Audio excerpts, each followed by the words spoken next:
huge impact that's going to be coming into play for investors and mainly developers. That's coming in 2025, and it's very impactful. So there's a lot of opportunity out there to develop on those types of lands. Developer margins are just getting squeezed and squeezed and squeezed. This will add a significant amount to the build cost. Will the relaxation of planning regs actually encourage developers to build more homes? I think it absolutely will. I think one of the massive bottlenecks that I'm having in my development business, that I'm seeing other developers have, is the planning process. It's a broken system, it needs reform, and it sounds like they're willing to do that, the new government. So I'm not sure that the announcement they're going to give 300 new planners to the local authorities is going to really do very much, because you're dealing still with a committee of 10 or 12 that are in effect amateurs. It's less than one per council. It's just going to scratch the surface, really. There's a lot of talk about the grey belt, and that's the sort of terminology. I actually really like it, and I think there's a misconception externally that the green belt means specifically luscious green forestry land and agricultural land and stuff like that, and it's really not. So there's a lot of stuff in the green belt that happens to be in that zone that are disused garages or old nurseries or previously built on spaces or airfields. There are opportunities that are currently a no-go because of greenbelt, whereas actually there is a lot of opportunity out there to develop on those types of derelict land that happens to be in that zone. So yes, I think it is a common misconception. I really like the term. It removes that green piece that people think should be protected and unlocks a lot of opportunity to build the houses that we need.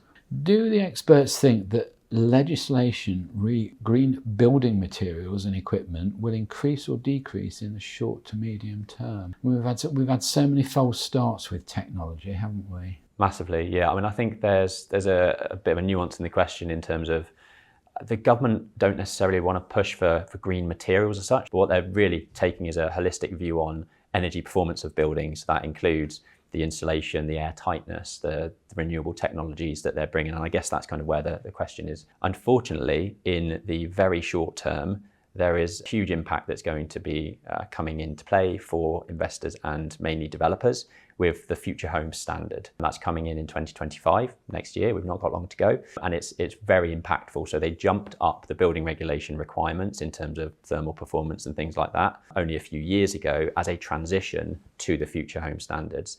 And the requirements with that are even more significant in terms of the level of insulation you're putting in properties, the renewable technologies that you're using, the solar panels, the air source heat pumps, and all of that stuff that they want to introduce. So it's upon us. We're talking, less than a year away from having a big shake-up for us as developers. They're removing what was called the standard assessment procedure, which is a SAP assessment, which fed into the energy performance certificates, the EPCs, which you see every house has a legal obligation to do. They're replacing the SAP assessment with a home energy model, a HEM, and that's going to get us closer to the Future Home Standards in terms of how they analyse it. The previous way of running EPCs was not fit for purpose. For 65 quid, you could get an EPC done on your house. There's no real interrogation as to how the energy in the house is actually being used.